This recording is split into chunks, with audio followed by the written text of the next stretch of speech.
Depuis son magasin dans le quartier d'Opera House à Bombay, Anand voit le cortège de policiers qui surveillent la zone sinistrée. Une des 3 bombes a explosé quelques mètres plus loin mercredi soir.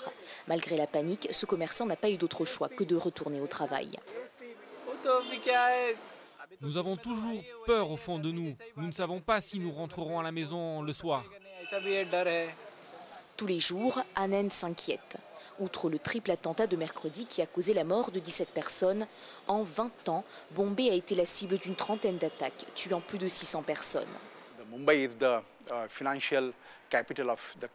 Bombay est la capitale financière du pays. Il y a tellement d'industries ici.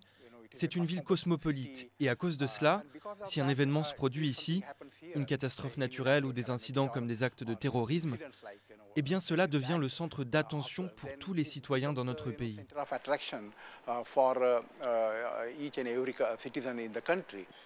À Colaba, dans le sud de Bombay, les touristes viennent admirer l'hôtel Taj Mahal et profiter de l'air marin. En 2008, c'est dans ce quartier bourgeois et touristique que se sont déroulées les attaques les plus marquantes en date en Inde. 3 hôtels de luxe, notamment le Taj Mahal, ont été pris d'assaut par une dizaine de terroristes. D'autres lieux comme la gare ferroviaire et un restaurant ont également été attaqués. Dolphy de Souza milite pour la paix dans sa ville. Selon lui, les habitants devraient s'impliquer davantage pour faire pression sur le gouvernement. Quand des attaques surviennent fréquemment, les gens ont tendance à devenir insensibles. C'est la raison pour laquelle nous devons constamment leur rappeler qu'ils ne peuvent pas se permettre d'avoir un comportement laxiste.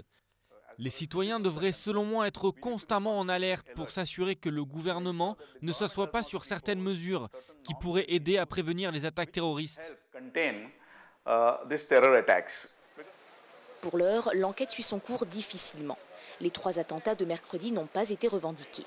Avec les fortes pluies de mousson qui s'abattent sur Bombay depuis quelques jours, les enquêteurs craignent que les indices n'aient déjà disparu.